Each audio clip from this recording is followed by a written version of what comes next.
I have never told anyone this story.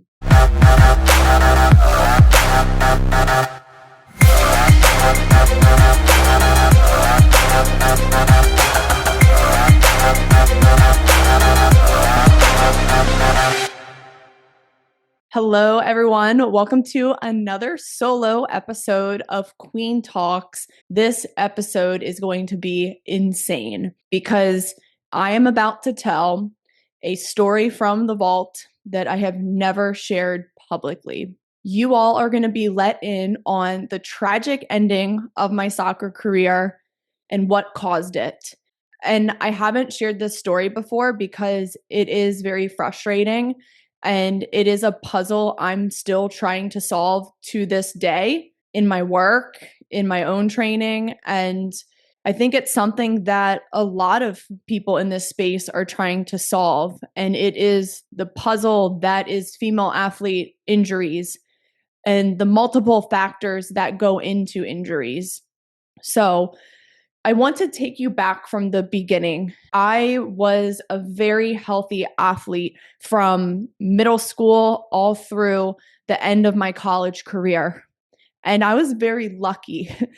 I also did a lot of strength, speed, and conditioning training starting in middle school.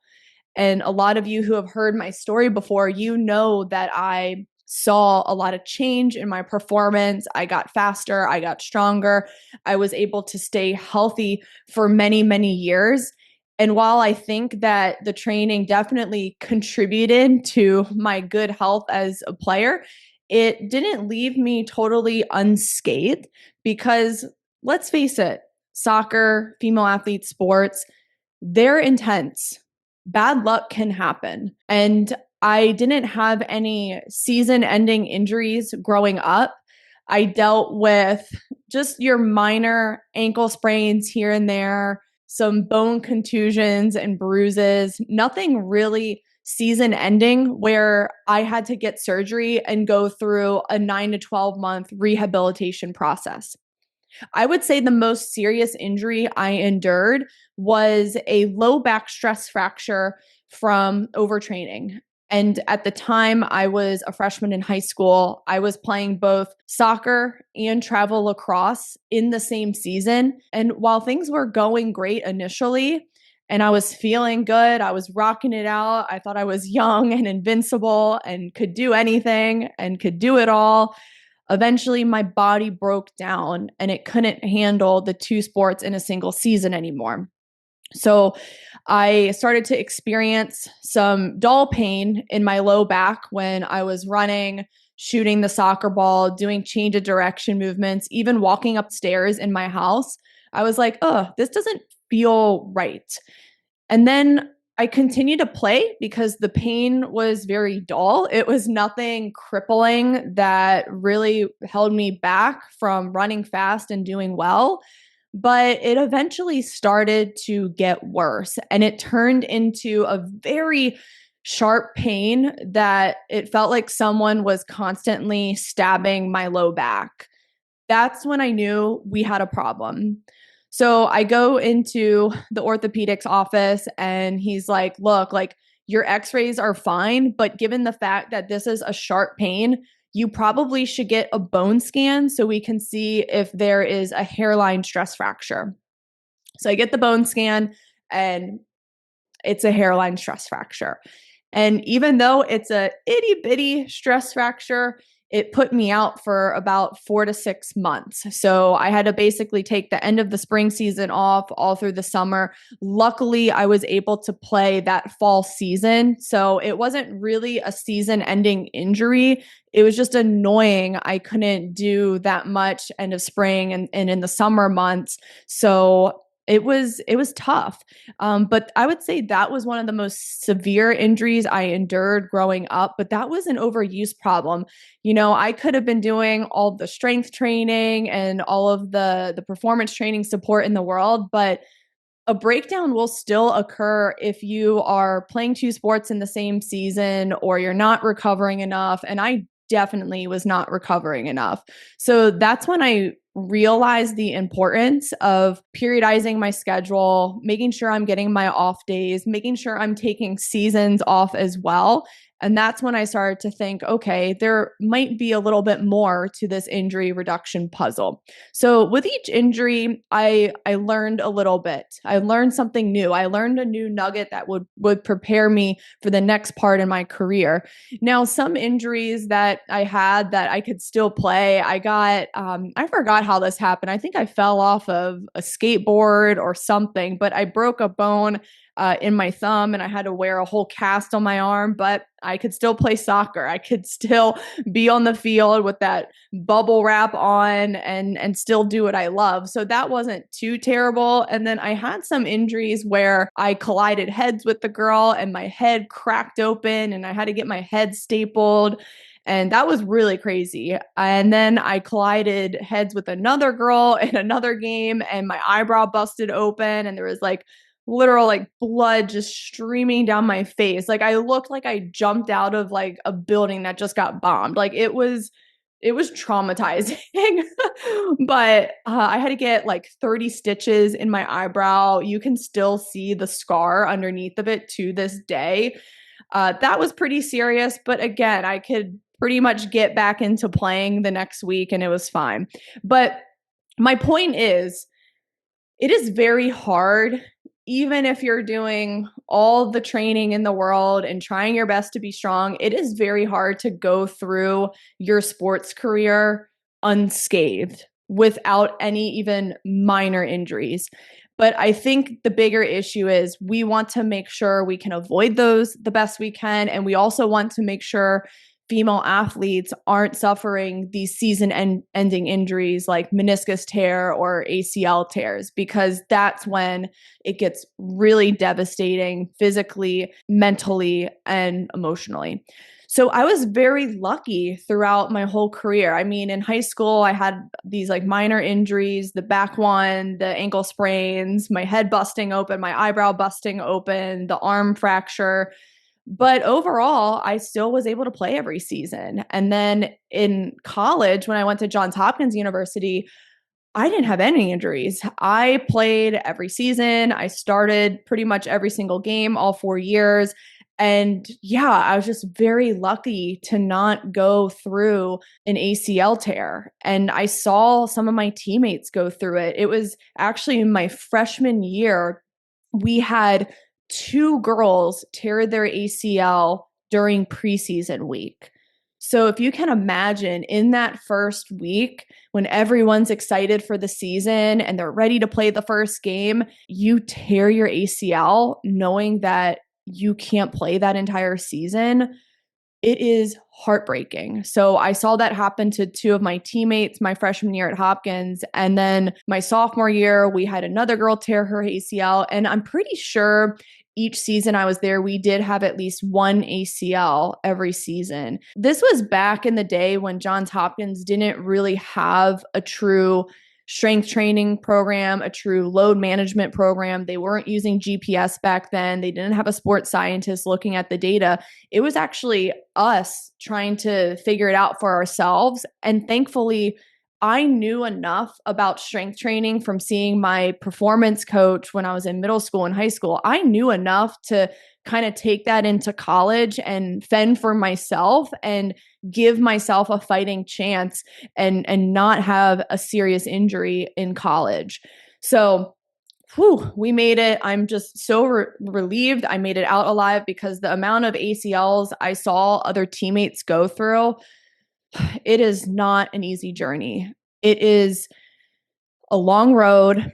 It's a road that you really have to take one day at a time. Otherwise, you literally go insane. And man, I really give it to my teammates for being as strong as they were during their rehab and being so positive. And oh my gosh, I'm just grateful I never had to go through that.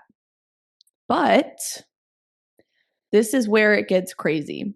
So when I graduated Johns Hopkins University and I made it all those years up until age 22 with no crazy injuries, I decided to play in the Women's Premier Soccer League, so the WPSL. After college, I wanted to continue playing. So that summer, before I went to play in Brazil, I decided to play for a team in the Annapolis, Maryland area called the Chesapeake Charge. They were a newer team in the WPSL, and the coach and the manager told me that they had a roster of former Division One players from University of Maryland, Wake Forest, UNC, Wisconsin, UConn, Notre Dame. Like the team was stacked, and they also were taking D3 players. Me and Jess Natick from Hopkins were on the team, and it was just a really great experience to be a part of. And I was like, yeah, let's go. Like I still want to play at a high level, and the WPSL was a much higher level than when I was playing in college, because now I was playing against the big girls, the D1 girls, and the girls in the Big Ten and in the ACC, and they're on my team, but I'm also playing against girls like this. So it was a new level. It was a lot harder. It was a lot faster. It was a lot more physical. So here I am going into this season, and I'm keeping up really well. I feel technically sharp. I feel really in shape. I feel ready to go. And the games were amazing. And we played against players in the pro league like Leslie Osborne and Tobin Heath. This was when the WPS had folded and all those pro players came to the WPSL. I forget what year that was, but there was like this in between time where all the pro players didn't really have anywhere to go except for the semi pro league that I was in, the WPSL. So now here I am against professional players, and the physical demands are even crazier. And I forget what game it was that summer. I think it was about in the middle of the season where I'm dribbling down the field at full speed. And I remember hyper extending my knee and being like, ooh, that didn't feel right. But it didn't hurt and it didn't pop either. So I kept going with my sprint. I was like, all right, if it's not broken, then don't try and fix it. I'm still going straight to goal. Like, let's do this. So I stayed in the game. I kept playing. And when I came off, like still really no pain in the knee. It was swollen after the game. And then it was swollen the day after. My walking was okay. I was limping a little bit, but it wasn't like an excruciating pain. It just felt like my knee was sprained, maybe. So a couple weeks go by and the pain subsides. It wasn't anything crazy. And I continue and play the rest of the season because I felt fine. I was still running fast. I was still cutting and changing direction just fine without any hesitation or pain. And I'm like, all right, I guess I'm good. I just hyperextended my knee. No big deal. So the WPSL season ended. I go to Brazil to coach soccer and also to play soccer. So I'm in Brazil for a full year. I'm pretty much playing, I'd say, every day of the week, whether it's futsal with the kids when I'm coaching or beach soccer with friends, which is very hard, by the way. Your calves and quads will be burning from beach soccer. It's not as glamorous as it seems. But I was playing beach soccer. We were playing soccer volley on the beach. I was also playing games and practices with my semi-pro team down there. So we were pretty much going like, I would say 6-7 days a week. And I lived there for a full year. And then on top of that, I didn't have a car. I walked miles everywhere. I walked to the grocery store. I walked to the mall. Like I walked everywhere to go sightseeing. I walked to the beach. Like it was just a lot for my knee, but like I didn't think that there was a problem with my knee because it still wasn't hurting. But for that year in Brazil, I just kept pounding at it and pounding at it. And when I got home, it was swollen for sure. And it felt like there was it's hard to describe the feeling. It wasn't painful, but it just felt there was like sand in it. Like it was kind of unstable. I couldn't really extend it fully and it was like locking or clicking. So then I was like, all right, now that I'm back in the States and I have access to my orthopedic surgeon, let's make an appointment here. So I go to the doctor and he's like, well, your ACL is fine. So that's good news. And I'm like, thank you. Thank you. So no ACL issue. And he says, okay, but we still need to get an MRI because we need to check the meniscus. So I get an MRI. My meniscus is torn. And I'm like, well, I never really heard. I mean, I knew you could tear a meniscus, but growing up, it was all about, oh my gosh, the ACL, the ACL. And I didn't know how serious a meniscus tear was or what the length of the rehab would be. So he's like, all right, well, here are your options. You're 22 years old.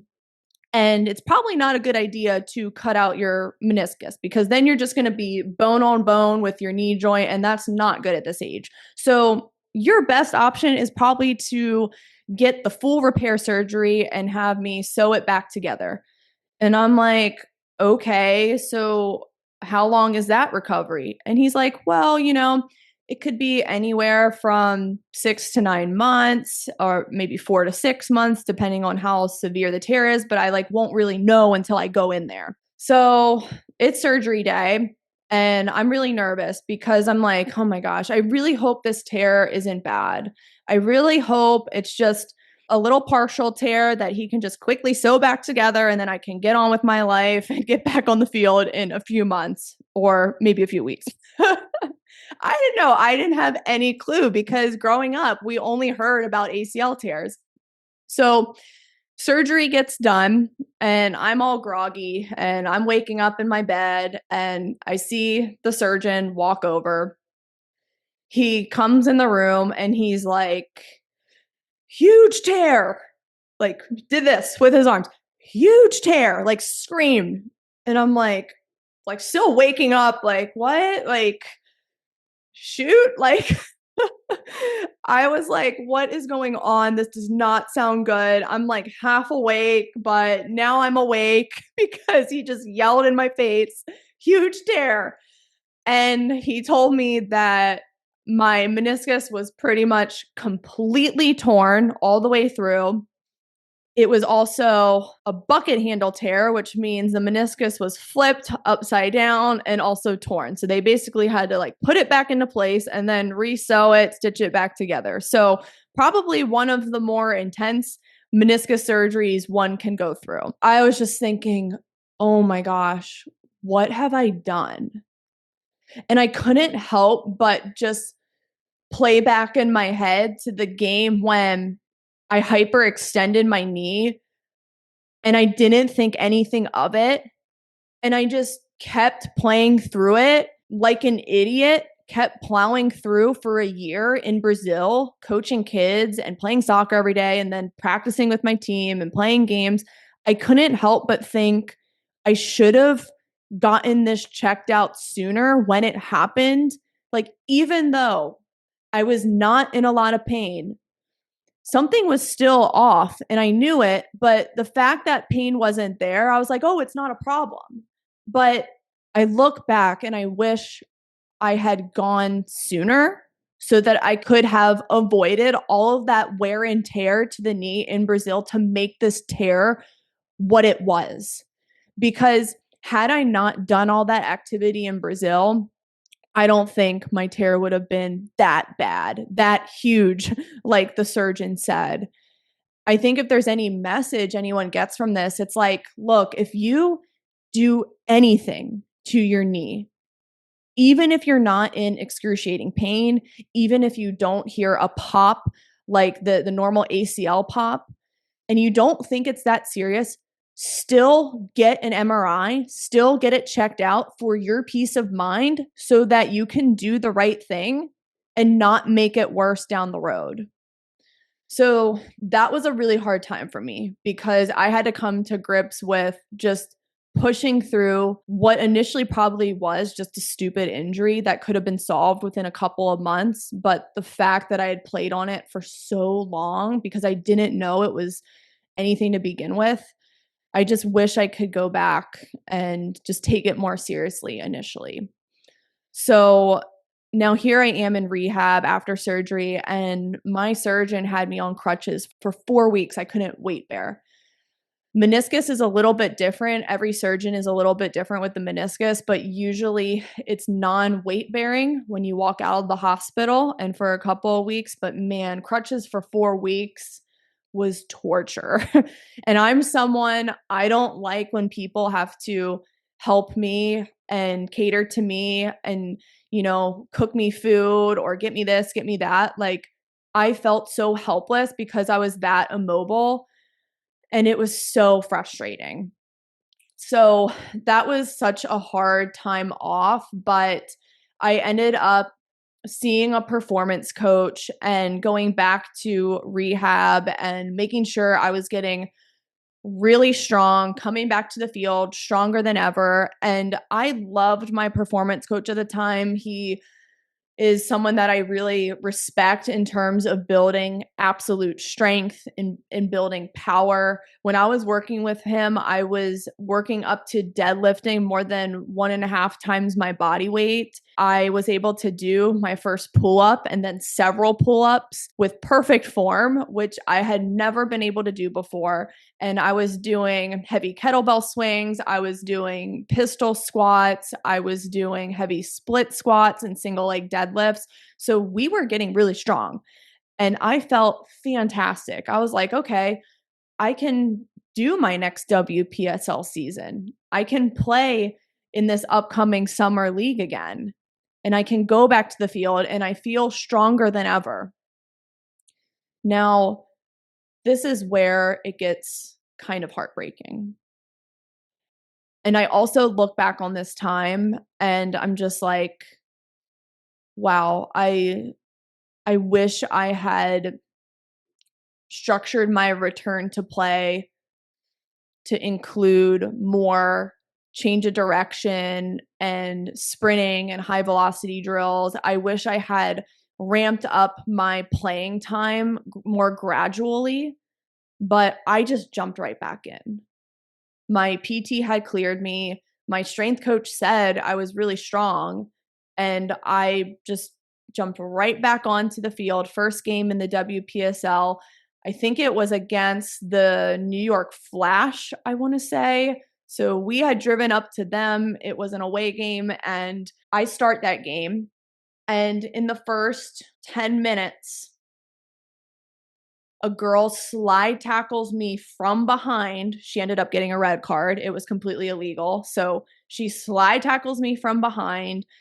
I plant. My bad knee gives out. I hear a pop, and my teammates from the bench said that this pop could be heard from a mile away. Once I heard that pop, I blacked out. I rolled over and I started screaming in pain. And this was when I was like, holy crap, I think I just got my first ACL tear. And I was 23 or 24 years old at this time. And I was like, dang it, I made it all these years without anything this serious. But with how painful this one is, we have a problem. This is serious. This is it. This is the ACL tear that I have been trying to avoid my entire life. And I'm in so much pain. And it was such a rough game. Like, the fact that it was a contact injury was even more frustrating because those are so hard to avoid. But I was just like, gosh, like the freaking girl slide tackled me from behind. She got a red card. I tore my knee. I'm pretty sure I tore my ACL. 10 minutes later, my left back also goes down with an illegal foul and a broken ankle. And I was a left midfielder, and I'm just like, wow, the whole left side of the field is completely out for the count at this point. Like, left side is done. Take us home. Take us back to Maryland. We are done with being in New York right now. So my left back and I are sitting on the bench, and we are literally crying in pain. Like, an ankle break is serious, and she is in excruciating pain. I'm in excruciating pain. It was miserable. We get on the bus back home, and it is like a 4+ hour drive home, and we are like just sobbing. Like, we are having a pity party. We're in pain, and we're just like, why did this happen to us? Like, And here I am, like, why did this happen to me? I can deadlift 1.5 times my body weight. I can do heavy pistol squats. I did all this strength training. I did this and that. Like, why did I get hurt? And I didn't understand it at the time. I got away. I got away with doing strength training and speed training most of my life, but I would say there were other things that went into my performance that I really could have done better. And that's what I want to talk to you about today. All of the different factors involved in female athlete injuries. But it was such a frustrating time because I just couldn't understand why me? Why someone who works so hard to be healthy and fit, and I'm the one that goes down. So I end up getting another MRI. The MRI results said that I tore my ACL. And I'm like, all right, I want the best surgeon for this in the state of Maryland. So I see the surgeon for the DC United men's soccer team. And he's like, okay, here are your options for surgery. We should probably schedule surgery very soon. So I scheduled surgery pretty much in the next 2 weeks. I just wanted to start the rehab process. I just wanted to get going on my journey to coming back. And I didn't know if I was going to come back. So I'm in the hospital about to get surgery. My surgeon comes in. He was so funny. He like came in with a backwards hat on. He looked like a frat bro. Like he was just this like really cool, like down to earth guy. He comes in with a backward hat on. Like he's in like Nike, like high top sneakers. Like he was the coolest guy ever. And he's like, all right, like let's do this. So here's what we're going to do today. We're going to take this, and this, like your hamstring, and then we're going to graft this. Like he was just speaking in all the typical surgeon jargon. And I'm like, okay, that sounds cool. Yeah, I trust you. I mean, you got a backwards hat on. So like, let's freaking go. And he's like, all right, so we're going to do this with your ACL and ACL this, ACL that. And I'm like, all right, we're doing this. I'm about to get an ACL reconstruction. Here we go. So I wake up from the surgery and I'm expecting to have that typical huge, bulky brace on my leg, you know, that classic ACL brace where you feel like you have like 20 pounds on your leg. I wake up and again, I'm like all groggy. I'm like, what is going on? Like, wait, what? There's literally just like a band-aid on my knee and then just like a little wrap. And I'm like, wait, did I get an ACL reconstruction here? Where's the brace? And so I'm really confused. I'm freaking out. I'm like, what's going on? Did they do this? Like, did something go wrong? And the surgeon comes in and he's like, you didn't tear your ACL. The MRI results were a false positive. And what happened was your meniscus tear was blocking the vision of the ACL ligament in the MRI. So it was making a shadow around the ACL, making it appear that you had an ACL tear. And that's what we thought. But it's just your meniscus. And I was like, holy crap. I am so lucky again. Like, what? Like, I didn't tear my ACL. Like, yeah, he's like, yeah, we went in and the ACL was intact, no tear there. And it was just a bucket handle meniscus tear again. And I'm like, wow. So I just got my second meniscus repair. Not saying that the second meniscus repair was an easy rehab process, but it was definitely easier and shorter than what I would have gone through for an ACL reconstruction. So I was really lucky that it wasn't as tragic as an ACL tear. And I definitely think how strong I was helped. But I also still was confused why my knee kept getting hurt again. Why did I have a re-tear? And sure, I could chalk it up to bad luck because the second one was a contact injury, which is very hard to avoid and prevent. But I started to research more. What could some other factors be in female athlete knee injuries? So I have a whole list here of what I've researched over the years, not with just my career ending injury, but just with the athletes I work with other practitioners and academics I talk to. And it's so much more than strength. And I think a lot of girls think that they can just get away with doing the strength training, but I would say that is the bare minimum. That is the non negotiable that everyone should be doing anyway. There's so many other factors at play as to why girls still get ACL injuries. And a lot of them are in our control.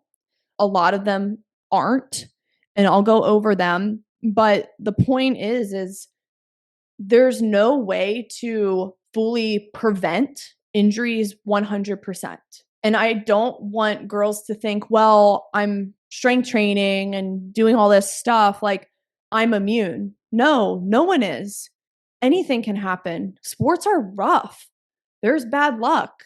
I've seen weak girls get hurt. I've seen the strongest girls get hurt. I've seen it all. It can happen to anyone, but we still have to do the best we can to be optimal. And like I say in my book, to chase high performance, to chase health. No one's perfect, but we have to do the best we can with all of the variables involved. It is not just a lack in strength issue. That is 1/100th of the recipe of injury reduction in female athletes. So I have a whole list of factors for injury risk. So, female athlete injury risk factors: malnutrition and undereating, environment, so elevation, turf, playing surface, humidity, because that can change a player's response to training load and fatigue, mismanaged load on the micro, the week level, but also the macro level for the whole year. So if girls are playing year-round sports, are there periods of deloading and recovery, or are we just plowing through with no plan? Biomechanical issues, lack of strength. Again, lack of strength is a tiny percentage of this puzzle here. Hormonal imbalances. So if girls have missed periods and underlying health issues, that can play a factor in injuries. No off season, so kind of coming back to the mismanaged load on the macro level, not having an off season to get strong, to expose your body to high velocity movements and change of direction, and working on plyometrics and deceleration and eccentric strength training. I mean, there's so many: stress, relationships, just your lifestyle, anything that can cause your nervous system and your body to be overstimulated. Lack of sleep is another big one. Early specialization or lack of that foundation of motor development in the childhood years. I think this is one not a lot of people are talking about, because with injuries, a lot of people are like, okay, well, let's focus on what's going on now. But we don't look into someone's history. Well, did they specialize early? Did they develop into a well-rounded athlete who has stability and balance and coordination, and they can get into a variety of stressful environments with a lot of different loads? I think that's one not a lot of people are talking about. Inflammatory nutrition. I mean, I could go on and on about this one, but I thought I was eating well when I was in college and when I was playing in the WPSL. I thought I was eating well with all my crackers and Cheez-Its and ultra processed foods. And yes, there's something to be said about getting enough calories in, but I also think those calories should be quality calories and be nutrient dense. And we shouldn't always lean to ultra processed foods. We should be more prepared and intentional with our nutrition. So calories matter, but quality calories matter too. Lack of recovery plays a role. I mean, when I was playing in the WPSL, I didn't take enough off days. I went for long distance runs on my off days, not knowing that that was causing more stress to my joints and my knee and fatiguing my muscles and not truly recovering them. I used to think going on a jog on an off day was like a cool down, but it actually was causing more load to my joints and more pounding on that knee that I didn't need more of. So that was another big mistake looking back with my meniscus tears. And then let's see, I want to come back to the mismanaged load. So when I was doing my rehab after the first knee injury, like, yes, my strength coach did a great job getting me strong, but there was no plan on what I was going to do for return to play. And I think for all the girls who have gone through ACL rehabs with physical therapists, like some of them are coming back so fast. And then the moment they step on the field, they're playing every single minute of every game. And that huge spike in training load is going to increase that risk for a re-tear. So mismanaged load, poor return to play protocols can definitely do it as well. And then hormonal imbalances. So for girls who have extremely negative period symptoms, this is something I look back on when I was playing in the WPSL. I did not have hormones figured out. I had debilitating period symptoms. I would have serious fatigue, cramping, and just lack of recovery and poor sleep. And that absolutely affected my performance. That absolutely could get me at an increased risk for injury just because my muscles aren't built up enough, they're not recovered enough, and I'm not synthesizing enough protein. And I also wasn't eating enough protein, and I was having a lot of grains and cereals and pastas. And yes, there's a place for carbs, but I also think there's a place for quality carbohydrates in the form of more whole foods like fruits, vegetables, raw honey, some dairy products, potatoes. And I'll link an episode below on nutrition. That's a whole other discussion because some of the nutrition plans nowadays are just complete trash. But I thought I was eating healthy, but I didn't realize I was eating trash until now that I finally have gotten rid of my period symptoms and my hormones in blood work are actually very balanced and I'm within range for everything. So yeah, with both of my tears, I would say, even though I was strong, I would say for both of my tears, my biggest issues were looking back, hormonal imbalances, mismanaged load, inflammatory nutrition, lack of recovery, lack of sleep because of my period symptoms, and also malnutrition under eating. I thought that my egg white and toast breakfast was enough, but turns out it was like 200 calories, and that's being nice. So my breakfast was not nutrient dense enough and it did not have enough calories. Egg whites, oh my gosh. I thought I was being healthy with the egg whites, but I wasn't getting the vitamin D, the vitamin A, the vitamin E from the yolks. I was actually missing out on a ton of nutrients from the egg yolks. Egg whites, yes, they're very high in protein, but the yolks have most of the nutrients. And then also the yolks have those healthy fats that also support female hormones. So, yeah, I thought my egg white breakfast was healthy and I thought I was doing a good job. So, malnutrition and undereating was also a big problem of mine. So, yes, just looking back, I mean, there's so many factors to female athlete injuries. I think when a girl gets injured, she is like, well, like I was training, like I was working hard, like why me? And I think people need to just zoom out and look at the bigger picture and be like, hey, like, maybe not everything was dialed in, but say you did all this. Say you had everything perfectly dialed in.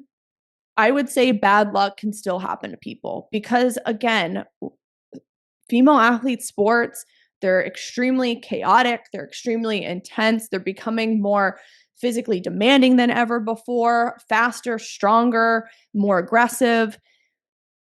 Things can still happen. I don't want people to think that them dialing in all these is a waste if an injury does occur. Now, for me, it's like, I don't know what's going to happen in my life. I could lose my health.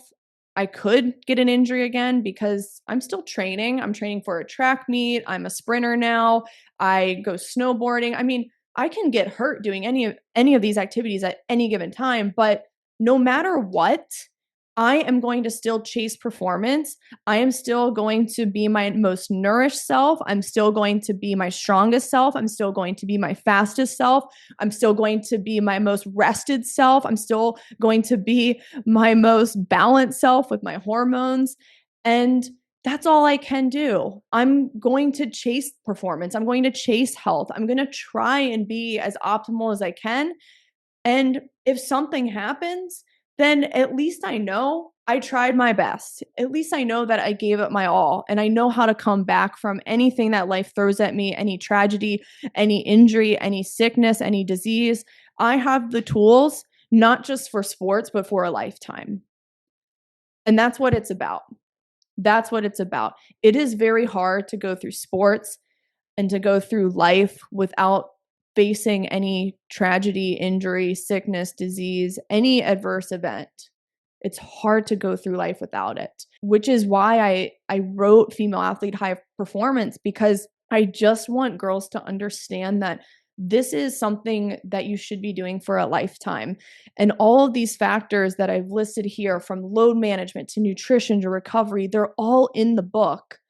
They're all there. Okay. So you have the guidebook and you just have to do the best you can. You have to see, okay, well, which factors am I focusing too much on and which ones can I do better with? Maybe you're someone who is strength training a lot, but maybe you're not getting enough calories in to support that training. Or maybe you're someone who is eating well, but your sleep sucks. So think about everything. Try to be optimal the best you can in all of these factors. And it's so crazy because I think in sport performance and sport science now, everyone's trying to make sure female athlete ACLs go down. And I understand that. We are trying our best to figure this out, but man, there's just so many factors to just fully prevent this. And I don't even think this is something AI will figure out one day. It's just too many variables. And I was joking with my husband the other day, like, if I wanted someone to do all these factors perfectly, I mean, I feel like I would have to like live with some of my athletes, like, but I'm not going to do that. And you want them to have autonomy and to figure out how to be optimal in their performance on their own. And that's all you can do. You just have to try your best with all the factors in high performance and health. And if bad luck happens, you know how to bounce back, and you know what you're made of, and you know that you can come back stronger and do better next time. But, I look back on the ending of my soccer career, and after that second knee injury, I was just like, I don't think I can do this anymore. And it was a tough decision because I'm someone who's really competitive and I do want to come back and still try, but by that time I was getting into my late 20s and I was coaching, and I'm like, I have to demonstrate stuff for a living. I have to be able to walk around the gym and move and teach sprinting mechanics. Like, I just don't want to put myself in a soccer situation anymore. So instead, I'm going to choose the risk that is snowboarding and doing a different activity because, in snowboarding, it's more upper body injuries. That's my reasoning for all of that. But I did not want to have to go through another crazy knee injury or surgery. And snowboarding, you're strapped in. It's more, okay, you might break your collarbone or whatever, or get a concussion, which is also really bad. But I don't go that fast snowboarding anyway that I'm concerned about like crashing into a tree. So, yeah, I just had to make that hard decision. And it sucks because when you play your last game, it is devastating.